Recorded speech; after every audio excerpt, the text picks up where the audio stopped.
Our second pitch tonight is from Hels Bowie, Head of Partnerships and Development at Consortium of LGBT plus voluntary and community organisations, thankfully Consortium for short. In an increasingly hostile environment across the UK, trans people have faced an increase in hate crime and attacks from government and media, as well as intersecting and multiple marginalisation and discrimination in areas such as healthcare, employment and education. Consortium is at the forefront of the fight to protect the UK trans community. Please welcome Hels Bowie.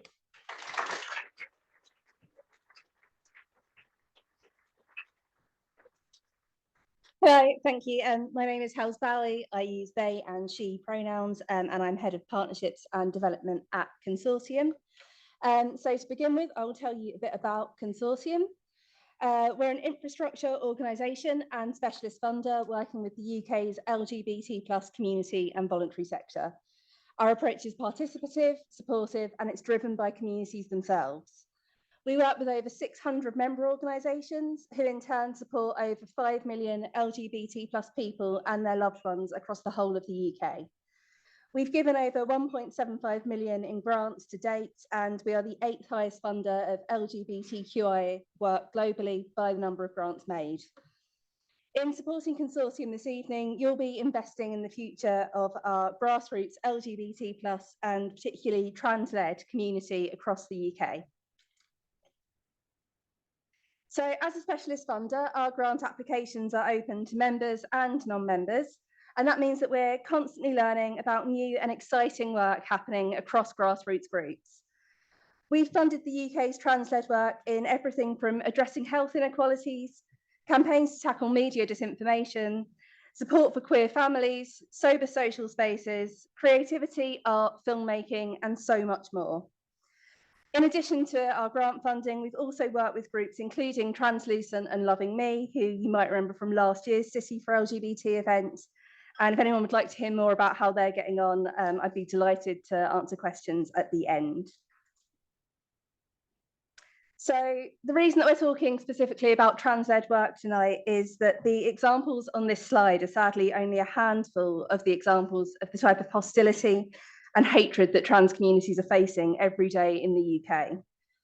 While simply trying to live authentically and with the same rights, dignity and joy that we all deserve and expect here, members of our trans communities are consistently devalued and demonised. For far too long now, we see trans and non-binary communities used in a culture war, mocked by those in position of power and inaccurately portrayed as a threat to others. People who support trans people as friends, colleagues and family, people like you, are called bullies, and those questioning the government's new narrative in this area are removed from conversations. You may have seen some of the recent spate of trans hostile news stories. Announcements like plans to exclude trans men and women from single-sex wards are made despite the fact that the NHS report no evidence of abuse by trans people in these settings, and quite possibly with no consultation of those involved in providing or receiving services. More than that, though, these news stories and actions provide the public with some sort of legitimate excuse to think that it is appropriate to undertake harassment of trans and non-binary people and of wider LGBT plus communities. We know that this is being used as a wedge issue. So at Consortium, we know all too well that funding for trans organisations is limited and the support available is hugely oversubscribed. From our equity fund work, we saw over £600,000 in applications from trans groups and £400,000 of unmet need from eligible groups who are doing excellent, vital work. We know that this audience, that you are strong supporters of trans and non-binary work, and we know that your allyship has never been more needed. Up and down the UK, dedicated, passionate people are leading grassroots groups which build the support and community that some sectors of society would seek to destroy. These groups are hugely underfunded and under-resourced. They often survive on the tireless commitment of activists who volunteer their time and energy to protect and uplift one another. Even the smallest amount of funding can make an enormous difference and be game-changing in protecting these people from burnout, reaching new people and helping trans and non-binary communities to thrive. Organisations led by the communities that they serve don't have to allocate the same resources into securing and sustaining engagement as larger groups do. They already have the community's trust and they have pre-existing authentic connections. Consortium is uniquely placed to work with these groups. We offer wraparound support in everything from fundraising to governance, peer support to leadership development. And our way of working ensures the success of all of the groups that we work with long after the life cycle of the funds received. I'd like to share a video of Leo. Leo is a participant at Uplifted, a group that we funded who provide one-of-a-kind, trans-inclusive and trauma-informed weightlifting training. I'll let Leo tell you about the impact that Uplifted has had on his life. Hi, my name is Leo. I use they, he pronouns. I first started going to Uplifted in November last year, and then I started their course at the start of this year, and that ran weekly. It's been such a great thing for me. It was like one of the things that I would look forward to every week to attend. Before going up to Uplifted, I had been to commercial gyms, but I think especially during my transition, I've found it quite daunting to enter predominantly cis spaces and to get back into exercise again after taking years away from it. Just going to Uplifted weekly like gave me the skill set and confidence to like start going and competing in sports again. It's so beautiful to see members of the community, especially trans folks, come together and hold space for each other, as well as just being able to do sports and know that like there's a sense of belonging.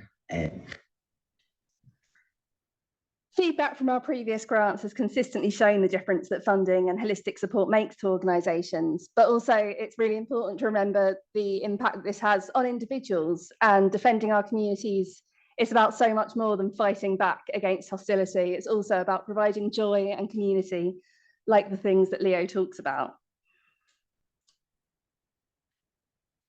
So when we were talking about what we could do with money raised tonight, we were talking about what we could do with £10,000. I'll tell you about that, but I'm sure that you can do so much more than that. And from there, we can do so much more with the groups we work with. The need felt by trans-led groups can seem overwhelming, but often a small amount of money can make an enormous difference. So some examples: Oasis Norfolk told us that just £50 let them buy a pop-up banner for their events. And in having that, they've reached dozens more isolated, older and rural trans people, which has helped with building supportive, loving and joyous communities, tackling social isolation and improving mental well-being. £1,000 has enabled trans harm reduction to run peer support networks across Scotland. The work they do provides a safe space for people who struggle to access gender-affirming care. £5,000 has let Trans Rights commission 50 new pieces of writing from trans and non-binary people, creating space for trans people to tell their own stories and to have their voices heard against the backdrop of a hostile mainstream media. The other thing, of course, is that for many groups, receiving their first formal funding is a really tangible display of trust and compassion and allyship in a world that so often denies them the most basic dignity, rights and joy. So any donations made tonight will go an extremely long way, not just in supporting the work, but in supporting communities to feel supported and loved against this really hostile, horrible background.